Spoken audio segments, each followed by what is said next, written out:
if you're reading this, I know you're laughing, Dot. But I didn't really know any other reason a girl would want to hang out with a guy, especially at our age. It hadn't occurred to me, was he then, that we could just be people together. Friends. I'm glad I figured that out. Anyway, I didn't know where she was taking me or why, but anything was better than cleaning up. As I said, and at this point I was so far off task that I wasn't really sure what my job was anyway, and I deserved a break.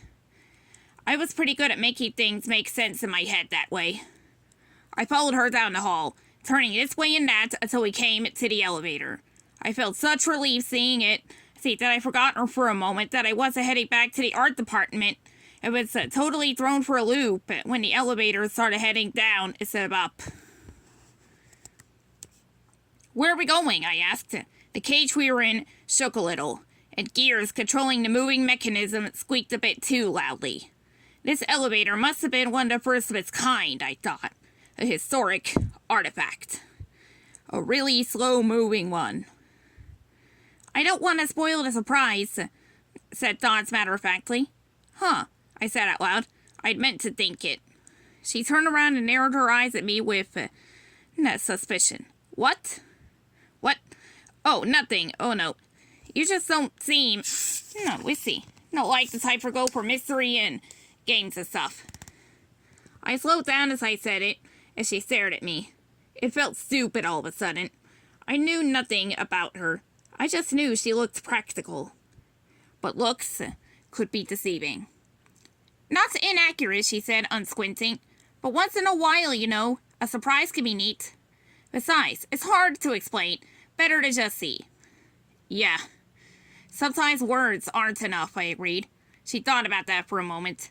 I just seem not to take that as a personal insult. Oh. No, it's not. I didn't mean it any way at all. Just thought I was agreeing with her. She made me feel on edge. Like, if I didn't say things perfectly, she'd get the wrong idea. Turns out that was accurate. In a good way. I'm Dorothy, by the way. Yeah, I think that's how it went. I think that was our first introduction. I'm Dorothy. By the way, people call me Dot. I call me Dot. Just call me Dot. Right. I remember now the secretary calling her that. I'm Buddy. My real name is Daniel, but everyone else calls me Buddy. Really? Why? Well, why are you called Dot? It's a typical nickname people give Dorothy, she replied, as if I should know that. Oh. For Daniel, usually it's Dan or Danny or something.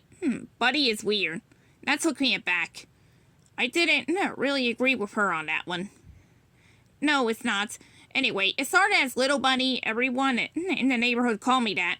I was pretty tiny and always doing whatever I could to help my folks. With chores and stuff. Just wanted to be helpful. Running around the neighborhood. I guess people just started calling me that. But then, you know, I looked down at myself and my narrow legs as they propped up by my large shoes. Almost felt like I was a stick on a stand or something. You grew, she said. Yeah. The elevator finally stopped with a jerk. Clacking my teeth against one another a bit again. I figured I'd need to get used to sudden stops or else they'd eventually pop out of my head. Dots pulled the grate open. We see. And we stepped into a dark, deserted hallway. We were in the basement. That much was clear. And as I looked around, it was pretty obvious no one worked down here. That the space was used for storage more than anything. Large people-sized cardboard cutouts of bendy were leaning against the wall to the right. And as Dots and I turned and followed. And I followed her to the left. I could see several storage rooms with open doors. Inside the rooms, boxes were piled up on each other. Are we allowed to be down here? I asked. Dot shrugged.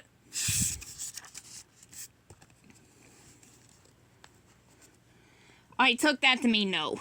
She was pretty straightforward answering any other kinds of questions, so I figured.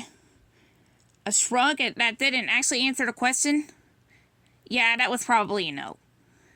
So, can I ask you something? She glanced at me, with, again, that look of suspicion. I mean, I'd eventually learn, that that's how she looked at everyone because she was suspicious of everyone. Still, at first it made me wonder what I was doing wrong all the time. Okay. I noticed there's a lot of ladies working here. I wasn't exactly too sure how to put it. Dot laughed at that, a single kind of coughing laugh, and she shook her head. Who you calling a lady, buddy? She said with a small grin. My face got hot at that. You know what I mean. Just, girls working here like the head of the art department is a lady, and, I kind of faded that thought away with silence. I know what? She asked, turning a corner. I followed her. She flipped the switch, and a few dusty light bulbs, that ran along, the narrow ceiling flickered to life. I'm not used to seeing so many women doing this kind of work. It was hard expressing what I wanted to say. Mostly because, I guess, I wasn't really sure what I was asking. Okay, before you tie yourself into a knot, a string bead, let me help you. Dot stopped walking and turned to face me, and I faced her back.